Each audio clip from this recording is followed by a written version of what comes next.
A couple weeks ago, my dad came home and pitched me a small job offer. One of his coworkers was going away for a few days and needed somebody he could trust to watch over his house. The reason my dad pitched this to me was because the man's house has a big CCTV system, basically a camera in every room, and then an operating desk where all screens could be watched on a big monitor. And I'm a computer science major, so my dad just always assumes that I know how to work anything technological. The man told my dad that he'd pay me $200 for the 2 days just to watch the house. Whatever that meant. My dad drove me to the house and introduced me to the man, whose name doesn't matter. The man made it seem like he preferred I stay in the upstairs room with the monitors as opposed to roaming the house all day.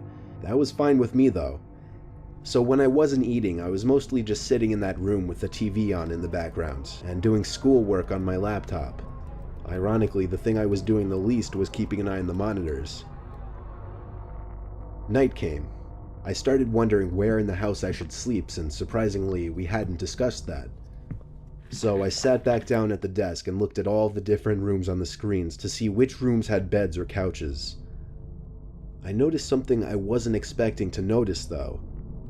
The back screen door was open downstairs. I didn't remember it being open. I looked through each and every camera screen in a panic. In the living room, a closet door was open. This one I knew wasn't open earlier. I texted my dad to call the man and ask him if he came back home. Meanwhile, I continued watching the screen. On the grainy, dark image, a tall person who resembled only a black shadow on the screen stepped out from the closet. I pulled my arms off the desk as I covered my mouth with my hands in shock. As I did this, however, my left elbow pulled some heavy object from the desk onto the floor, creating a big thud.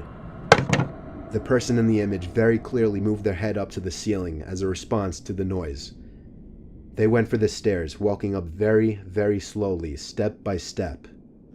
Meanwhile, I got a text back from my dad saying, "No, he's not. I just spoke to him half an hour ago. Why?" I got so caught up in my phone texting my dad to send help that I didn't even pay attention to the monitor. There was a knock at the door. I looked at it and then the screens. The first screen I laid my eyes on was the one showing the person outside the door to the room I was in. When I remembered that door had no lock, the only thing I could think to do was jump out the window into the bushes below.